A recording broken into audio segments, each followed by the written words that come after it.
Yo, what's going on everybody? It's your boy Naruto Explain here, bringing you guys another Boruto Two Blue Vortex discussion. Today, I want to talk to you guys about something that has gone a bit under the radar in my opinion after we got the leaks from the last manga chapter, which is that we have a situation where we see Boruto sitting underneath Sasuke, who has now been turned into a tree, likely because he got bitten, trying to protect Boruto from the Ten Tails claw grimes, and Boruto looks up at Sasuke stating he's sorry Sasuke, but he's gonna have to wait a little while longer. I want to raise a question to you guys that went through my head immediately after I saw this panel and then subsequently got context behind it. Are we in a situation where Sasuke is actually running out of time? Now, before the highly devoted and super passionate Sasuke and Sakura fans begin grabbing their pitchforks and they begin accusing me of saying, oh my god, he did it again, he's saying Sasuke's dead, he's saying Sasuke's going to die. First, they took his arm, then they took his eye, now they've taken his legs away by making him into a tree trunk. Why is Naruto Explain kicking Sasuke when he's down? I'm not exactly necessarily doing that. However, I think now that this Boruto's return to Konoha arc is finally done, we have to look back at Boruto's body language and realize that Sasuke was a big part of the reason he had this major sense of urgency behind him. I do think it's possible we have to ask, does Boruto only have a set number of time in order to try and free Sasuke? I think that's a viable question to ask, and it's one that I don't think is a crazy question. Let's look at what we know and the established lore that we have in this series so far, which, despite what some people say, we can actually tie some of this back to Naruto's manga. Sasuke, for all intents and purposes, he got turned into a tree. He got bitten off screen by one of those Ten Tails claw grimes. Sasuke is unconscious like all the ones we saw in Konoha. Sarada in chapter 3 tells us that the ones who were bitten, they were still alive even though they're trapped in the tree that surrounded them. And in chapter 4, she basically tells Shikamaru we have to work with Boruto because Boruto likely knows a way to reverse the process, or at the very least he knows more about the situation than we do. But she doesn't know that her own father went from being the last real Uchiha alive to being the cherry blossom tree that now sits on the outskirts of the land of fire somewhere. At the end of the day, this is something brought about because of the Ten Tails, and this is not the first time we've seen something similar to this, albeit it is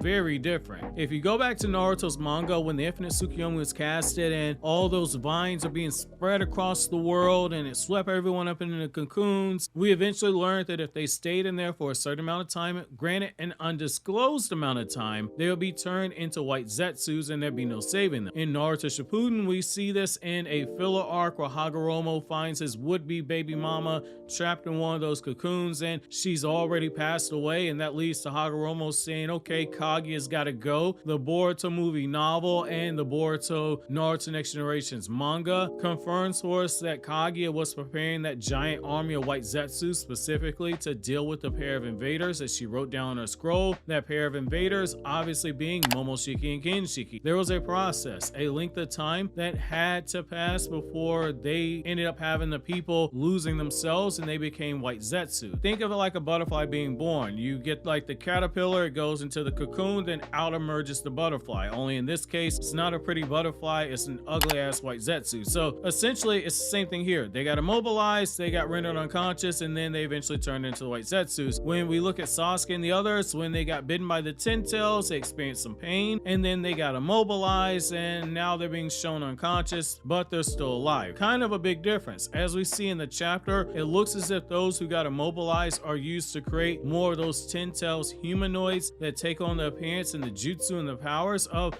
the ones that they have bitten and turn into a tree, and they're growing in their consciousness. But the people who are bitten are still unconscious, but they're still clearly being linked. These claw grimes, the new versions, state that they have been awakened now, and given their change in appearance, I do wonder if this awakening is also loosely tied to those people who have lost consciousness, basically those people who have went to sleep. It's a balancing of the scales. As one awakens, the other one falls into a deep sleep. If this is like the white Zetsu, then at some point, those people who are trapped are going to suffer the exact same fate, where they cannot be returned back to their previous standard of life. I do wonder, are we approaching that situation where Boruto, through whatever methods, likely because him and Momoshiki's minds and knowledge are crossing between each other due to Momoshiki's vast knowledge about the Sasuke clan and all of their workings, maybe Boruto realized that he was running out of time to save Sasuke. Maybe Momoshiki was gaslighting him about it. We know in Boruto Naruto Next Generations chapter 80, Momoshiki was super pissed off that Sasuke was one of the reasons Boruto had not fallen into despair. If that's the case, I do like this decision, because what this provides for the story is a literal ticking clock to be used, and it's a tried and tested method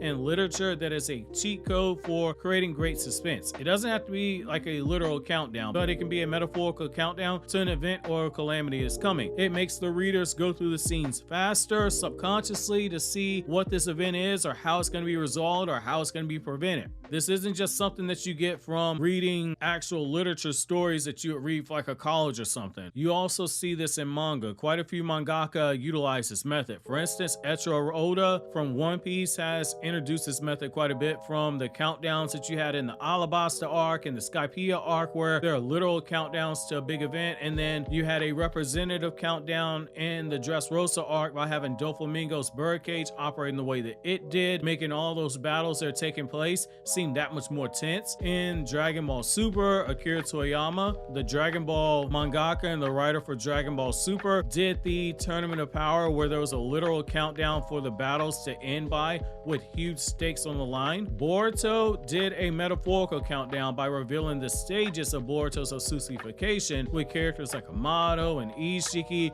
revealing the different stages to us and showing us via things like Momoshiki hijacking Boruto's body, giving us literal percentages of how far Boruto had gone and the way that his karma was progressing. I think this is something that works if we do go this route, that Boruto only has but so long to try and get Sasuke freed and free the others who have been trapped inside of those trees, by making one of those new Ten Tails look as strong as they are, and they're packed with Renegans and the jutsu of those that have been consumed, as well as Ko's claw mark jutsu. It allows you to raise the stakes even further, because the battles coming up ahead, we know they're not going to be easy. Boruto went from dog walking code to all of a sudden Boruto's putting in quite a bit of effort against some of the Ten Tails that he's fighting, which makes the payoff for when each of these Ten Tails are taken down that much worth it, assuming it leads to a reversal. Now, it could very well be a situation where the main body of the Ten Tails is needed, which is why Boruto is looking for the main body of the Ten Tails with the sense of urgency that he had. Either scenario works. Regardless, I think this serves to continue giving readers both